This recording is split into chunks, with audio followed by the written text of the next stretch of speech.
নমস্কার বন্ধুরা, আমি দোলা। আজ তোমাদের কাছে নিয়ে এসেছি, দেখো কত সহজে মটন রান্না করা যায়।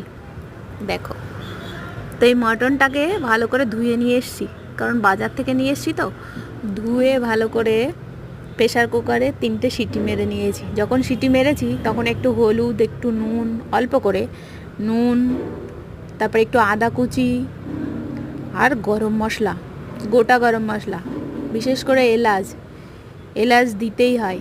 দিলে কি হয়, মাংসটার ভেতরে একটা অন্যরকম গন্ধ বেরোয় যখন খাওয়া হবে। তো এইগুলো দিয়ে আমি সিটি মেরে নিয়েছি 3টে। তারপর কড়াইতে দিয়েছি তেল, দিয়ে পেঁয়াজগুলো লাল করে ভেজে নিয়েছি। তার মধ্যে দিয়েছি শুকনো লঙ্কা, তেজপাতা। তারপর আমি চন্দ্রমুখী আলু, তাই জন্য প্রেশার কুকারে সিটি মারিনি, কেটে নিয়ে একবারে পেঁয়াজের সাথে ভেজে নিয়েছি।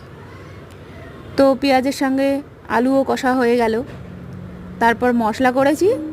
মশলার ভেতরে জিরে, আদা, ধনে আর একটু শুকনো লঙ্কা আর একটু টমেটো দিয়ে পেস্ট বানিয়েছি।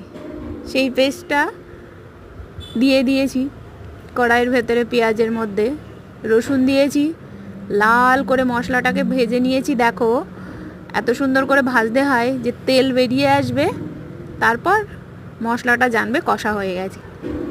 তারপর কি করেছি, সেই প্রেশার কুকারের মাংসটা কড়াইয়ের ভেতরে ঢেলে দিয়েছি। ঢেলে দিয়ে একটু ফুটে উঠেছে, দেখো ঢেকে দিয়েছি। এই জলটা শুকিয়ে একদম শুকনো শুকনো হয়ে যাবে, তারপর রেডি হয়ে যাবে মাটন। দেখো, একদমই সোজাভাবেই।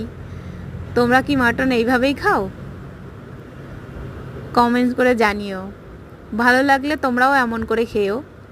দেখো, মাংসটার কালারটা দেখো কত সুন্দর হয়েছে না? খেতেও কিন্তু দারুণ টেস্ট। গরম গরম ভাত, রুটি, লুচি, পরোটা, যেটা দিয়েই হোক, সবগুলো দিয়েই ভালো লাগবে।